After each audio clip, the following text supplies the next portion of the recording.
Welcome to The Miner's Gambit, Chapter 5 of a Thora Silentblade tale. Silence settled upon the cave as the screaming goblin's body fell to the ground. Thora's eyes scanned the rafters of the chamber they were in, looking for an ambush or signs of more danger. Everything was quiet as the group spread out and investigated the cave system. While the others busied themselves with the main living quarters, the dwarven soldier took silent steps around the outer walls of the room, searching for something that shouldn't be there. A shrine to a loved one stood oddly out of place amongst the otherwise dull room, but Thora dared not disturb it. While the dwarf had few qualms about taking a life when needed, disturbing a ritual site was not at the top list of things to do. Crossing over to a back corner, the outlines of something strange were picked up in the gray shades of Thora's dark vision. A secret alcove of some sorts, stuffed with children's toys and dolls.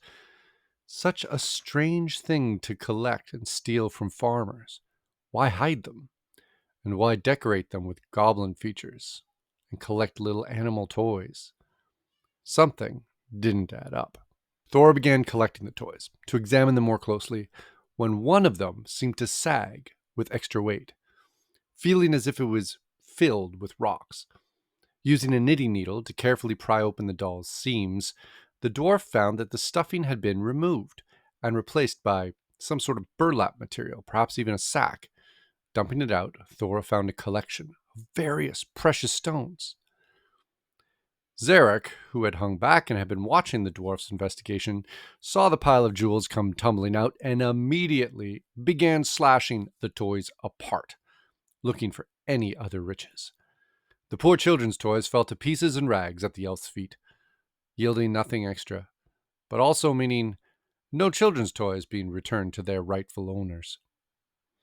Joining up with the rest of the group, they found that the bard had managed to put together quite the collection of bodies and gear by the campfire. Neatly sorted and set aside, there seemed to be nothing particularly interesting, but at the very least, the items could help some folks back in Wilted Gulch. One finding during Allendale's search had very much pleased Dwayne, though.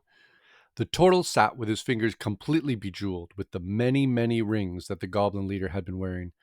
It was an odd sight to see, but the dwarf was starting to have an idea, forming based on the collection found in the alcove. The former smithy's mind was wondering what Dwayne's shell would look like with some custom jeweling. It took time to find all the hiding places that the goblins had used for their ill-gotten gains, but none of the adventurers were in any particular rush at the moment. After finding all the stolen items, Thora turned attention to the remains of the cavern dwellers. It didn't feel right, leaving them out like this, and it seemed like the nearby cave-in might make as good a place as any for a burial.